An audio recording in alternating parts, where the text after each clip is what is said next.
इस लेक्चर में आपको हम ब्रिक्स के बारे में पूरी जानकारी देने वाले हैं। जो 3 तरह के ब्रिक्स होते हैं, red brick, fly ash brick और डबल ए ब्लॉक्स। इन तीनों ब्रिक्स के बारे में पूरी डिटेल में आपको जानकारी देने वाले हैं। इनके कंप्रेसिव एक्टेंट, इनका फायर रेसिस्टेंस, इन तीनों ब्रिक्स की बात करें तो इनमें से सबसे अच्छे कौन होते हैं और इनमें से कौन से ब्रिक ऐसे हैं जिनको ग्राउंड लेवल के नीचे जिनसे मशीनरी वर्क नहीं करना चाहिए। इन सब चीज़ों के बारे में पूरी जानकारी आपको देंगे। इनकी साइज साथ ही साथ ये भी बताएंगे कि कम खर्च किस ब्रिक से जो है घर बनाने में पड़ता है और हाई राइज बिल्डिंग जो ऊंची ऊंची हमारी बिल्डिंग होती है उनमें किस तरह के ब्रिक्स का यूज़ करना चाहिए। और इन तीनों ब्रिक्स में से सबसे अच्छा कौन है इसके बारे में भी आपको जानकारी देने वाले हैं। तो चलिए सीखते हैं आज के इस लेक्चर में कि इन तीनों ब्रिक्स में से सबसे अच्छा कौन है और इस ब्रिक का यूज सबसे ज्यादा कंस्ट्रक्शन में किया जाता है। Welcome to civil engineering group. आज के इस लेक्चर में आपको 3 टाइप्स के जो ब्रिक्स हैं उनके बारे में आपको बताने वाले हैं, उनके बारे में डिटेल में तमाम जानकारी देने वाले हैं। साथ ही साथ हम कंपैरिजन करके देखते हैं तीनों में कि सबसे तीनों में बेटर कौन है। इसमें आपको है रेड ब्रिक जिसको क्ले ब्रिक भी हम कहते हैं, डबल एसी ब्लॉक और फ्लाई ऐश ब्रिक। इन तीनों में से अगर हमको मकान बनवाना हो तो किस ब्रिक से बनवाना चाहिए, ज्यादा अच्छा कौन सा ब्रिक है, सस्ता कौन सा है, ठीक है, किसके कंप्रेसिव स्ट्रेंथ किस ब्रिक के ज्यादा है। तो इन सब चीजों के बारे में आपको हम जानकारी देने वाले हैं इस लेक्चर में। तो लेक्चर को ध्यान से देखें और पूरा देखें, क्योंकि लेक्चर के आखिर में हम डिसाइड करेंगे, हम तमाम पॉइंट्स पर नजर डालने के बाद ये डिसाइड करेंगे कि इन तीनों में से बेटर कौन है। और साथ ही साथ हम ये भी देखेंगे कि अर्थक्वेक का इनसे क्या संबंध है, ठीक है। तो चलिए स्टार्ट करते हैं आज का लेक्चर और आपको बताते हैं इन तीनों ब्रिक्स के बारे में डिटेल में।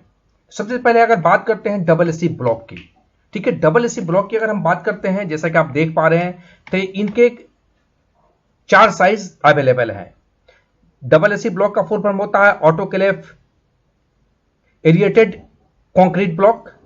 इनके जो साइज अवेलेबल है देख लीजिएगा, 60 into 20 into 10 centimetre, 60 into 20 into 15 centimetre, 60 into 20 into 20 centimetre और 60 इंटू 20 इंटू 22.5 सेंटीमीटर। ये हो गया, देख लीजिएगा ये लंबाई, लेंथ, चौड़ाई और इसकी ऊंचाई। देखिएगा ये ब्रिक चूंकि साइज में बड़े होते हैं और वेट में हल्के होते हैं, तो जब इनसे आप कोई कंस्ट्रक्शन बनाएंगे तो आपका डेड लोड जो है कम हो जाएगा, क्योंकि इनकी जो है साइज ज्यादा है और वेट कम है। मतलब रेड ब्रिक की तुलना में इनका वजन कम होता है, ठीक है। तो ये बहुत बड़ा फायदा है। ये हो गई साइज इनका, आप देख पा रहे हैं। तो इनसे अगर कोई कंस्ट्रक्शन हम बनाते हैं तो काम जल्दी जल्दी मेरा होगा। लेकिन अभी ये कहना जल्दीबाजी होगी कि ये बेटर है, क्योंकि अंत में हम आखिर में लेक्चर के हम किसी नतीजे पर पहुंचेंगे और वो भी सारे पॉइंट्स को ध्यान में रखें। तो आप इसका साइज आपने देख लिया, ठीक है, सब साइज यहां अवेलेबल है। अब इनकी बात करते हैं हम डेंसिटी की। तो इनकी डेंसिटी आपको 651 से लेकर 750 केजी पर मीटर क्यूब, 751 से लेकर 850 केजी पर मीटर क्यूब और 851 से लेकर 1000 केजी पर मीटर क्यूब इनकी डेंसिटी हो गई, ठीक है। अगर इनकी कंप्रेसिव स्ट्रेंथ की अगर हम बात करते हैं तो 5 न्यूटन पर mm स्क्वायर या 5 मेगा पास्कल। तो इनकी कंप्रेसिव स्ट्रेंथ की बात करते हैं, ठीक है। तो आपको बता दिया हमने। देखिएगा इनको अगर पानी में रखते हैं हम 24 आवर्स तो ये अपने भार का, अपने वेट का 10% से ज्यादा पानी ऑब्जर्व नहीं करते हैं, ठीक है। जबकि अगर इनका बात करें फ्लाई ऐश ब्रिक की तो वो भी 10 से लेकर 12% या 10 से लेकर 14% तक ही ऑब्जर्व करते हैं पानी को। बट अगर रेड ब्रिक है तो अपने वेट का, अपने भार का 20% तक पानी वो ऑब्जर्व कर सकते हैं। अगर सेकंड क्लास है तो वो 25% तक। तो इसमें क्या होता है कि रेड ब्रिक की तुलना में ये बेटर इसलिए भी है कि वो पानी को, अगर कोई मेरी दीवार बाहर बनी हुई है, डायरेक्ट वर्षा के संपर्क में आ रही है, तो पानी को लेने देने के बाद में अंदर रिलीज कर देते हैं, जिससे टपकने की समस्या जो है प्रॉब्लम पैदा हो जाती है, ठीक है। तो अभी हम बात कर लेते हैं। तो 10% से ज्यादा पानी नहीं ऑब्जर्व करते हैं अपने वेट का। अगर फायर रेसिस्टेंस की बात करें तो 4 घंटे काफी अच्छा है, 4 घंटे तक इनमें फायर रेसिस्टेंस होता है, ठीक है। अब इनके यूज की बात करते हैं। तो इनका यूज जो है हम हाई राइज बिल्डिंग में करते हैं, मतलब जो ऊंची ऊंची बिल्डिंग हमारी होगी वहां इसको हम करेंगे। क्योंकि इसलिए करते हैं क्योंकि इनका वेट कम होता है और एरिया ज्यादा होता है, तो जो डेड लोड है मेरा वो कम हो जाता है। तो हाई राइज में इनका हम यूज करेंगे। बट इनका जो है, इनका एक बहुत बड़ा डिमेरिट है कि इनको हम डीपीसी डैम प्रूफ कोर्स के नीचे इनका यूज हम नहीं करते हैं, नहीं करना चाहिए, ठीक है। क्यों नहीं करना चाहिए इसके बारे में आपको नेक्स्ट लेक्चर में हम बताएंगे। बट इनका यूज याद रखिएगा डीपीसी यानी कि डैम प्रूफ कोर्स के नीचे नहीं करना चाहिए। कर सकें करते तो प्लिंथ के नीचे इनका यूज नहीं करना चाहिए, ठीक है। तो इनके बहुत बड़े ये डिसएडवांटेज हो गए, ठीक है। अब हम बात करते हैं वॉल के जो मेरा चिनाई वर्क होता है उनके कोड के बारे में। तो इनका हर इंजीनियर को कोड याद होना चाहिए। तो अगर बात करते हैं इंडियन स्टैंडर्ड की कोड 6042 1985 में, तो देखिएगा मिनिमम अगर आप थिकनेस बात करते हैं लोड बेयरिंग वाल के लिए तो आप देखिएगा यहां लिख दिया है हमने, और अगर minimum thickness non load bearing वाल के लिए तो ये भी हमने लिख दिया है। आपको बताते चलें कि जो है डबल एसी ब्लॉक जो होते हैं इनका यूज लोड बेयरिंग और नॉन लोड बेयरिंग दोनों वाले में किया जा सकता है, ठीक है, चूंकि इनका कंप्रेसिव रेजिस्टेंस काफी अच्छा है। और आपको ऐसा बता दिया था कि इनका यूज हम किसी भी हाल में ना तो फाउंडेशन में करेंगे, ठीक है, और नहीं डैम प्रूफ कोड के नीचे करेंगे, इनका यूज नहीं करेंगे। वहां चाहे तो हम फ्लाई ऐश ब्रिक का यूज करें या फिर रेड ब्रिक का यूज करें। तो आप इसको समझ गए होंगे। इनके बारे में आपको तमाम जानकारी हमने दे दी, इनके साइज, इनकी डेंसिटी, इनकी जो है फायर रेसिडेंस और इनके जो है कॉम्प्रेसिव स्ट्रेंथ के बारे में हम आपको बता दिया, ठीक है। अब यह चूंकि एस्टिमेट की बात नहीं हो रही है तो आपको हम जो है अगले लेक्चर में एस्टिमेट करके बताने वाले हैं कि कौन सा ब्रिक तीनों ब्रिक में से अगर 1 मीटर जो है दीवार जोड़नी है या 10 फीट तो उसमें कितना लगेगा, ठीक है। फिलहाल हम बात करते हैं अब देखिएगा इन तीनों का। अब हम यहां बात कर लेते हैं कि तीनों में से किस ब्रिक से अगर हम कोई जो है वर्क करते हैं तो मेरा सस्ता कम खर्च आता है। देखिएगा यहां अब थोड़ा सा यहां आपको मैंने हिंट कर दिया नोट। तो अगर डबल एसी ब्लॉक से अगर हम बनाते हैं तो 1 मीटर क्यूब अगर वॉल्यूम मेरा है तो उसका कॉस्ट आता है 2500 से लेकर 3000। फ्लाई ऐश ब्रिक से हम बनाते हैं तो उनका आता है 2000 से लेकर 2500, और रेड ब्रिक से अगर हम बनाते हैं जिसको क्ले ब्रिक भी कहते हैं तो आपका 3500 से 4000। तो अगर यहां पर अगर हम रेट वाइज कंपैरिजन करते हैं तो मेरा सबसे सस्ता फ्लाई ऐश ब्रिक ही होता है। बट अभी बहुत सारे ऐसे पॉइंट्स हैं जिनको हमको देखने हैं, उसके बाद हमको ये डिसीजन लेना है कि इन तीनों में बेटर कौन है। अब हम बात करते हैं फ्लाई ऐश ब्रिक की। तो फ्लाई ऐश ब्रिक की अगर बात करें तो एक बिल्डिंग मटेरियल है, एफएवी शॉर्ट फॉर्म इनका हो गया। इनके साइज की अगर हम बात करते हैं तो 23 centimetre into 15 centimetre into 8 centimetre, 23 centimetre into 15 centimetre into 10 centimetre और 23 centimetre into 11 centimetre into 60 centimetre 6 inch में। तो ये इनके अगर आप ज्यादा खरीदना चाहते हैं तो जो क्योंकि ये इनकी कंपनी जो है आपको आपके साइज के हिसाब से भी ये दे देती है। इनका 3 इंच की अगर साइज की बात करें तो 23 centimetre into 11 centimetre into 7.5 centimetre और 23 centimetre into 11 centimetre into 10 centimetre. देखिएगा इस अगर फ्लाई ऐश ब्रिक की हम बात करते हैं तो इनमें सबसे पहले ये चीज हमको देखना होता है कि इनमें फ्रॉग सही ढंग से बना हो। देखिएगा ये फ्रॉग आप देख पा रहे हैं, ईंट में जो ईंट के नीचे साइड में जो कंपनी का नाम अंकित होता है, थोड़ा सा गड्ढा होता है, उसको हम फ्रॉग करते हैं। ये फ्रॉग होना जरूरी है, पहला ये। दूसरा ये कि ये फैक्ट्री में बने हो, इनकी छोटी छोटी फैक्ट्री होती है वहां पर ये बने हो और किसी तरह से घर में या कहीं पर नहीं बने हो। इनका हर एज 90 डिग्री हो, ठीक है, और जो है ये बिल्कुल अच्छे से मोल्ड किए हों। तो ये देखना सबसे ज्यादा फ्रॉग देखना है, क्योंकि अगर ये बिल्कुल स्मूथ होते हैं तो अगर इनमें फ्रॉग नहीं बना होगा तो आपकी मिशनरी वर्क कमजोर हो जाएगी। तो ये ध्यान में देने वाली बात है कि इनमें फ्रॉग आपका सही से होना चाहिए। इसको चेक कर ले, उसके बाद इनका यूज करें।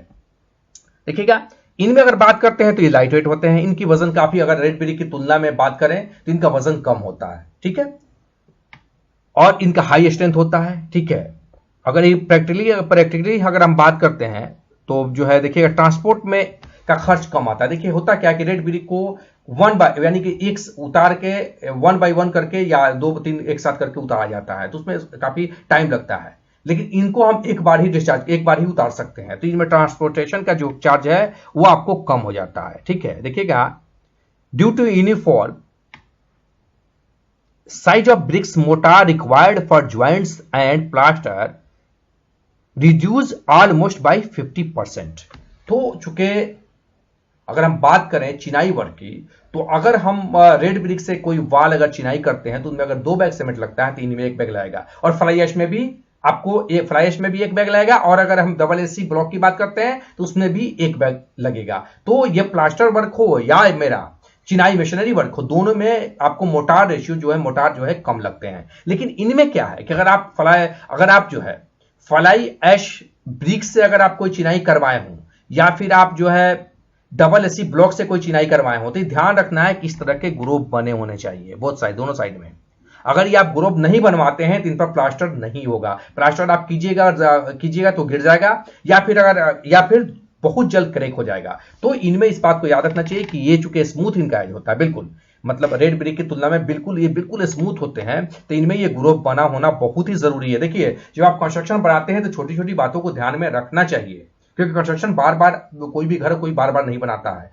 तो ये ग्रोव होने चाहिए ताकि आपके प्लास्टर वर्क जब इस पर हों तो वो टिके, पकड़ के रखें इसको, तो इसलिए ग्रोव होना चाहिए। प्लस फ्लॉग आपको मैंने बता ही दिया। अब बात कर लेते हैं इनकी जो है मोटार रेशियो की, मैंने बता ही दिया 50% कम लगेगा रेड ब्रिक की तुलना में। डेंसिटी की अगर बात करते हैं तो इनकी डेंसिटी 1700 से लेकर 1850 केजी पर मीटर क्यूब होती है, ठीक है। इनके कॉम्प्रेसिव स्ट्रेंथ की अगर बात करते हैं तो 90 से लेकर 100 केजी पर सेंटीमीटर स्क्वायर, तो काफी अच्छा कॉम्प्रेसिव स्ट्रेंथ भी इनका है रेड ब्रिक की तुलना में, ठीक है। तो अब क्या करता है, देन आपको बता दिया था। वाटर की अगर बात करते हैं 24 घंटा में ये 10 से 12% तक अपने वेट का पानी ये सोख सकते हैं, ठीक है। फायर रेजिस्टेंस इनका भी 3 से 4 घंटा होता है, तो फायर रेजिस्टेंस भी इनका बहुत बेटर है। चलिए अब हम बात कर लेते हैं रेड ब्रिक की। देखिए रेड ब्रिक जिसको हम क्ले ब्रिक भी कहते हैं, इनकी साइज आपको देख लीजिएगा 9 inch into 4.5 inch into 3 inch होता है, ठीक है। और ये 3.5 केजी इनका वेट होता है। ये ट्रेडिशनल ब्रिक की बात करते हैं जो स्टेट वाइज मिलते हैं, बिहार के अलग है, उत्तर प्रदेश के अलग है, लेकिन मिलते जुलते हैं ये, ठीक है। ये ट्रेडिशनल ब्रिक की हम बात कर रहे हैं। फर्स्ट क्लास अगर बात करें इंडियन स्टैंडर्ड की ब्रिक तो 19 × 9 × 9 सेंटीमीटर की होती है, जिसकी बात अभी हम यहां नहीं कर रहे हैं, ठीक है। तो ये ट्रेडिशनल ब्रिक हो गई। इनमें डेंसिटी कैसे निकालते हैं ये भी आपको इस लेक्चर में बताने वाले हैं। मेरा ये मोटिव होता है कि आपको जब कुछ सिखाएं तो पूरा कंप्लीटली सिखाएं। आपने मेरे लेक्चर में इसको देखा होगा। तो इनकी साइज आप समझ गए होंगे। देखिएगा यहां से यहां 9 इंच है, ये 4.5 इंच है और ये 3 इंच है, ठीक है। कंपनी वाइज थोड़ा सा ये जो है मतलब फर्क थोड़ा बहुत इनमें आ जाता है। दो तरह के साइज अवेलेबल है, दोनों के बारे में आपको बताएंगे।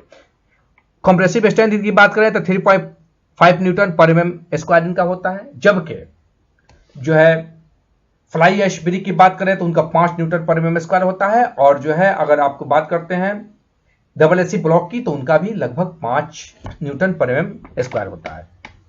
वाटर की बात करते हैं तो देखिएगा 20% ये पानी ऑब्जर्व कर सकते हैं अपने वेट का, ठीक है। अब चलिए देखते हैं इनकी डेंसिटी कैसे हम निकालते हैं। देखिए डेंसिटी किसी भी ब्रिक का आपको निकालना है, इसलिए हम यहाँ आपको सिखा दे रहे हैं। तो क्या करेंगे, सबसे पहले हम वॉल्यूम निकालते हैं। तो volume of brick 9 inch into 4.5 inch into 3 inch, तो आपको 121.5 क्यूबिक इंच हो गया।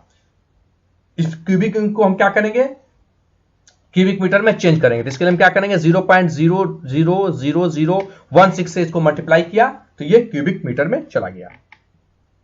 तो देखिएगा इतना क्यूबिक मीटर हो गया। डेंसिटी के लिए क्या करेंगे, 3.5 केजी है इसका वजन, तो इससे हम भाग देंगे तो आपको 1800 केजी पर मीटर क्यूब इनकी डेंसिटी हो गई। तो जो ब्रिक आज हम लिए हैं, अगर आपकी ब्रिक की साइज 9 इंच है, 4.5 इंच है, 3 इंच है और ये इनका वजन 3.5 केजी है, तो डेंसिटी आपको 1800 केजी पर मीटर क्यूब ये हो गई। दो तरह के साइज यहाँ है, देख लीजिएगा। एक हो गई 9 इंच, 3 इंच, 4.5 इंच और एक हो गया 225 mm, 75 mm और इधर से भी ये 75 mm। तो दो तरह के ब्रिक आपको ये मिलते हैं। अब देखिएगा इनमें इनकी थोड़ी सी पहचान जरूरी है। इनमें क्या है कि आपको अगर क्ले ब्रिक यूज कर रहे हैं तो आपको कुछ बातें जाननी चाहिए ताकि आप जान सके कि ब्रिक फर्स्ट क्लास है या नहीं है। सबसे पहला आपको जो है बिना किसी इंस्ट्रूमेंट के, बिना किसी मशीन के आप जान सकते हैं। पहला पॉइंट ये कि देखने में लाल हो, ठीक है। लेकिन जो है कभी कभी ऐसा होता है कि कुछ केमिकल का यूज जानबूझ के किया जाता है जिससे वो उनका रंग लाल हो जाता है, तो वो अलग मैटर है। बट और भी पहचान हम आपको बता रहे हैं। दो ब्रिक को जब आपस में टकराइए तो धातु की आवाज यानी कि टन की आवाज होनी चाहिए। पहला ये पॉइंट, इनका हर एज 90 डिग्री हो, ये हमको देखना है, ठीक है। प्लस 1.5 मीटर की ऊंचाई से अगर हम एक ब्रिक को दूसरे ब्रिक पर गिराते हैं तो ये टूटना नहीं चाहिए। तीसरा, अगर इनको हम स्क्रैच करते हैं, इन पर नाखून से स्क्रैच डालते हैं तो इनको स्क्रैच नहीं होना चाहिए, इन पर स्क्रैच नहीं होना चाहिए। और पानी में अगर हम 24 घंटे तक इनको हम डाल के रखते हैं तो 20% से ज्यादा इनको पानी ऑब्जर्व नहीं करना चाहिए, ठीक है। तो ये कुछ पॉइंट्स ऐसे हैं जिनको आप ध्यान में रखकर इसको पहचान सकते हैं कि ये फर्स्ट क्लास ब्रिक है या नहीं। स्क्रैच करके आप देख लीजिए, ठीक है। ब्रिक को टकरा के देखिए, ऊंचाई से गिराकर देखिए। साथ में इनका कंप्रेसिव स्ट्रेंथ भी आपको बता दिया, ठीक है। तो इन चीजों का फायर रेजिस्टेंस में कम से कम 2 घंटे का होना चाहिए, उससे कम नहीं होना चाहिए। तो डेंसिटी निकालना आप यहां सीख गए होंगे, ठीक है। किसी ब्रिक का इससे फॉर्मूला, इस मेथड से आप डेंसिटी निकाल सकते हैं इजिली। चलिए बात कर लेते हैं फायर रेजिस्टेंस की। तो 2 घंटा इनका होना चाहिए। क्ले ब्रिक आपको वो हर काम में यूज होते हैं। हर काम में मतलब कि आपको क्ले का जो ब्रिक होगा या फ्लाई ऐश जो ब्रिक है उसको हम डीपीसी के नीचे यानी फाउंडेशन में भी यूज कर सकते हैं। इनका वाल ऐसे होता है, बट चूंकि ये साइज में जो है छोटे होते हैं तो इनमें थोड़ा सा चिनाई का काम ये सोलो ये होता है फ्लाई इसके डबल एसी ब्लॉक की कंपेरिजन में तुलना में। ठीक है, तो आप यहाँ समझ गए होंगे, ये तमाम चीजें आपको मैंने बता दिया। इनका यूज आपको हर तरह के लोड बियरिंग वाल, नन लोड बियरिंग वाल, फाउंडेशन जी के पारापेट कहीं भी इनका यूज किया जा सकता है मल्टी। तो अब हम तीनों टाइप्स के ब्रिक्स के बारे में जान गए हैं, तो चलिए इसको हम जो है इन तीनों को देखते हैं कौन कौन से पॉइंट किसके स्ट्रांग है, और तब हम ये डिसीजन लेंगे कि इन तीनों में बेटर कौन सा है। तो सबसे पहले अगर हम बात करते हैं, देखिएगा यहाँ पर मैंने एक जो है ब्लॉक बना रखा है, सीरियल नंबर ऑफ प्रॉपर्टीज। यहाँ रेड ब्रिक, आप जो क्ले ब्रिक जिसको कहते हैं, फ्लाई ऐश ब्रिक और डबल एसी ब्लॉक्स। सबसे पहले हम डेंसिटी की बात करते हैं अगर, तो देखिएगा 1600 से लेकर 1750 kg, लेकिन या फिर इसको हम 1800 kg पर मीटर क्यूब इसकी डेंसिटी हो गई। और अगर फ्लाई ऐश ब्रिक की बात करते हैं तो 1700 से लेकर 1850 kg पर मीटर क्यूब। और अगर डबल एसी ब्लॉक्स की बात करते हैं तो 651 से लेकर 1000 kg पर मीटर क्यूब। ठीक है, अब अगर इसकी कंप्रेसिव स्ट्रेंथ की अगर बात करते हैं तो देखिएगा रेड ब्रिक की जो क्ले ब्रिक होती है इसकी कंप्रेसिव स्ट्रेंथ 30 से 35 kg पर सेंटीमीटर स्क्वायर। और अगर हम फ्लाई ऐश ब्रिक की बात करते हैं तो 90 से लेकर 100 kg पर सेंटीमीटर स्क्वायर। और अगर डबल एसी ब्लॉक्स की बात करते हैं तो 40 से 45 kg पर सेंटीमीटर स्क्वायर। तो इनमें अगर देखिएगा तो इसको मैंने हाईलाइट किया है 90 से लेकर 100 kg पर सेंटीमीटर स्क्वायर, यानी compressive strength fly ash brick का इन तीनों में सबसे ज्यादा है। अब अगर हम बात करते हैं ऑब्जर्वेशन की, तो ये आपको होता है 15 से लेकर 25% तक अपने बाहर का जो है रेड ब्रिक जो है पानी ऑब्जर्व कर लेता है, जबकि फ्लाई ऐश 10 से लेकर 14% और डबल एसी ब्लॉक्स 10%। ठीक है, अगला पॉइंट है मेरा डायमेंशनल स्टेबिलिटी। तो ये वेरी लो होगा, टॉलरेंस होगा इसमें हाई टॉलरेंस होगा, इसमें भी हाई टॉलरेंस होगा। तो इसको मैंने आपको जो है हाईलाइट किया है यहाँ। तो ये फ्लाई ऐश में।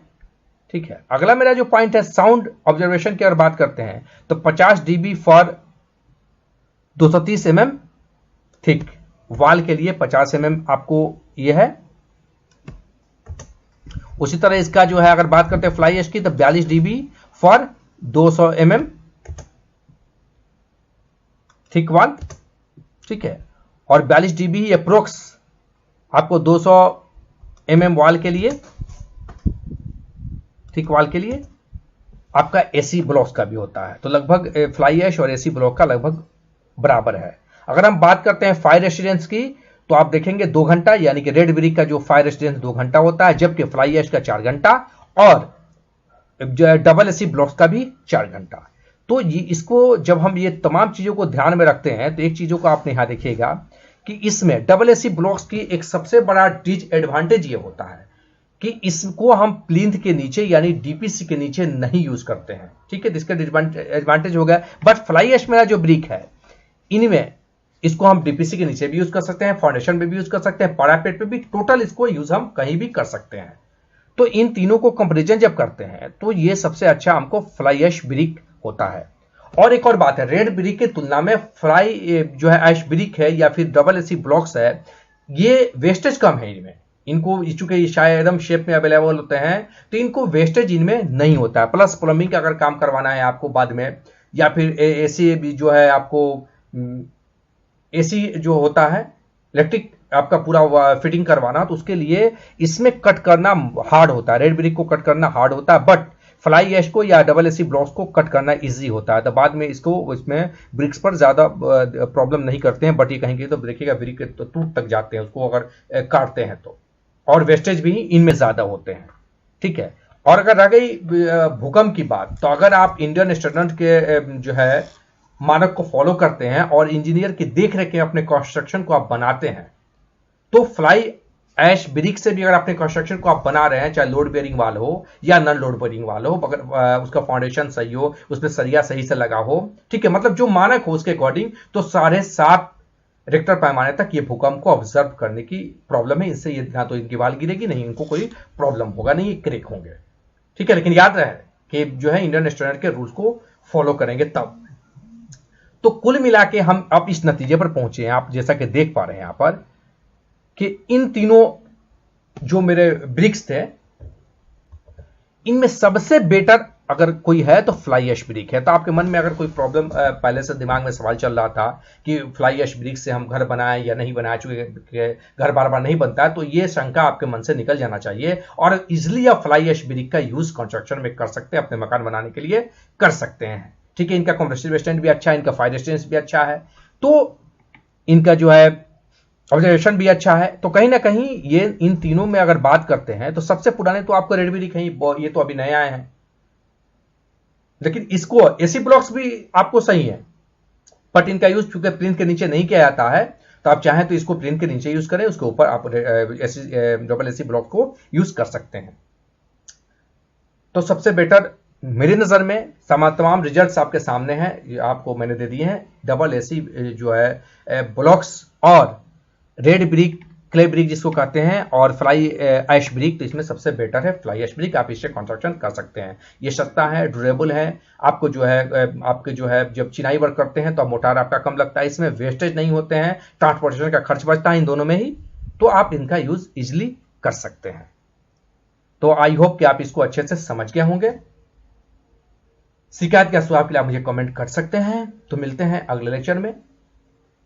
लेक्चर अच्छा लगा हो तो लाइक जरूर कीजिएगा, और अभी तक अगर आपने मेरे चैनल सिविल इंजीनियरिंग ग्रुप को सब्सक्राइब नहीं किया तो चैनल को सब्सक्राइब कर ले, बेल आइकन को प्रेस कर दें, ताकि मेरे चैनल पर आने वाले लेक्चर की नोटिफिकेशन सबसे पहले आपको जाए और आपको लेक्चर मिस न करें। अभी देश में कोविड-19 चल रहा है, उसका प्रकोप है, तो सोशल डिस्टेंसिंग के नियमों का पालन करें, बिना काम घर से बाहर न निकलें, सैनिटाइजर का यूज करें, मास्क जरूर लगाएं, और ऑनलाइन अपनी पढ़ाई को स्टार्ट रखें। मिलते हैं अगले लेक्चर में, तब तक के लिए good bye, that's all, take care.